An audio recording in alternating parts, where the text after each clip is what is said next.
J.J. Watt going to the Arizona Cardinals. It's a 2-year deal. It's worth a reported $31 million. $23 million of that is guaranteed. There were rumors that he was looking at the Bills, the Browns, the Packers. There wasn't much out there about the Cardinals.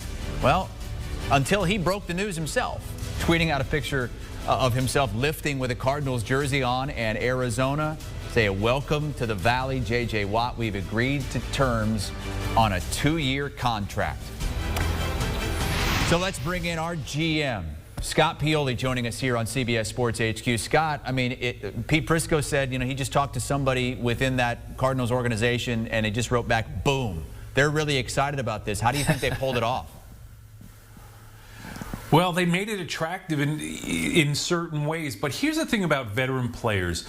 Veteran players often, yes, they want to be with winning teams, but they want a good quality of life. And when you look at a place like Arizona, I could see a player like J.J. Watt being attracted to what he believes the quality of life is going to be, not only with football, not only with the potential for success in the right division and being able to compete against competition, but to have a good lifestyle where he lives. So I think the Arizona Cardinals are a team that always is on the radar for a lot of veteran players as long as they have a chance to succeed, which right now I think that they do.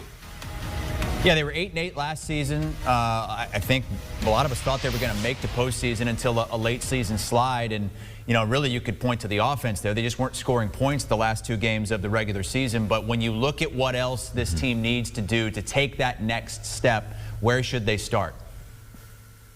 Well, I think this was the first step, Chris. This was an important first step because if you look at their roster, they have 4 defensive linemen that are going to be free agents this year. And what they're doing is they're going out and they're securing a veteran player, again, that brings a presence to the young players that are in that position group meeting room where he can help a lot. I think the next place that they have to look is, you see our list here, corner, edge rusher, offensive line. I think the offensive line is really an underrated spot where they need more help.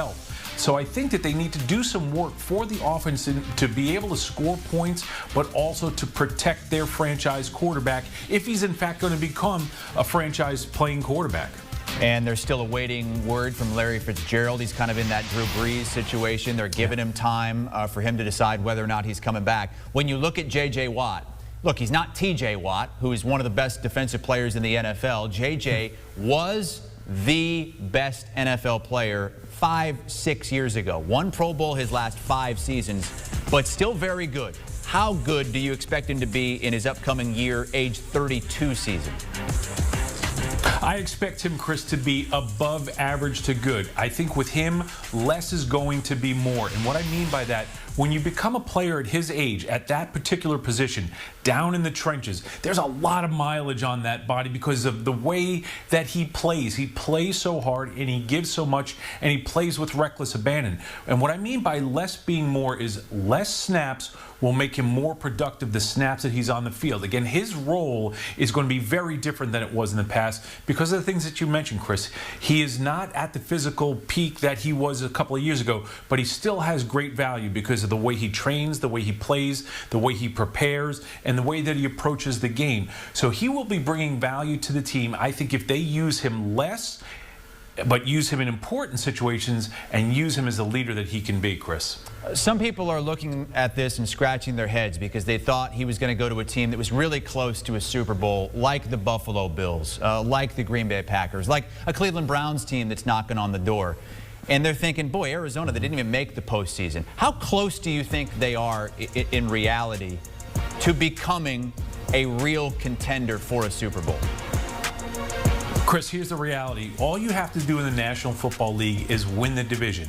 Get yourself to the tournament, and you've got a chance, and you've got a chance to go a long way. I'm certain what J.J. Watt did here was spend some time with DeAndre Hopkins and find out about the culture of the program, what Cliff Kingsbury is like, what this team is like. And then if you look at the rest of the division, Pete Prisco is talking about it. What is Seattle right now? Are they on the incline? Are they still up there, or are they beginning to decline? The same thing with the Los Angeles Rams, and the same thing again can be said for the San Francisco 49ers. I think you've got 4 quality football teams, no great football teams in that division. You shake them up, and anyone has a chance to be the division champion. So when you look at this, there's no other teams that are absolute locks. Well, I guess maybe Kansas City, that would be absolute locks to win their division next year. Anyone can win this division, and I think that becomes attractive to JJ because he's going to be able to be somewhere where he's a contributor in a good climate, in a good culture, with a teammate that he trusts in DeAndre Hopkins, who has told him this is more than likely a very good place to be. Yeah, Hopkins, it was a couple weeks ago, tweeted out a photoshopped picture of he and JJ Watt in Cardinals uniform saying, let's finish what we started in Houston. Here it is. We kind of dismissed it at the time. Sure, great Photoshop. Now it's actually going to become a reality. Another new teammate for JJ Watt is going to be Chandler Jones, Scott. And since 2012, Jones has the most sacks in the NFL. JJ Watt has the second most sacks in the NFL. How do you see those two working together? I think they'll work well together, Chris, but I think people need to manage their expectations too, because the one fact that we're not putting up on that slide is the age of these two players, and both of them are getting older, and they've had some durability issues. And one thing that happens with players as they get older is, along with age comes more durability issues, particularly when you're playing defensive line. So to me, I think that they will play well together. But again, for both of those players, the Cardinals will be a better team when less is more. All right, Scott Pioli dissecting the news today. JJ Watt joining the Arizona Cardinals and his former teammate DeAndre Hopkins. And Sportsline has adjusted the numbers for the better if you're a Cardinals backer, making the playoffs from 49% to 58.5% with JJ Watt. That's a big bump for one player, even a player with a name as big as JJ Watt's. And also, the odds have improved to win the NFC West from 7-1 to plus 550, according to Sportsline.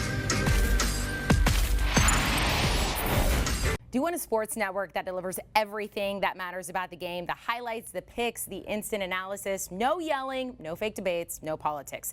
Hit the subscribe button and never miss a moment.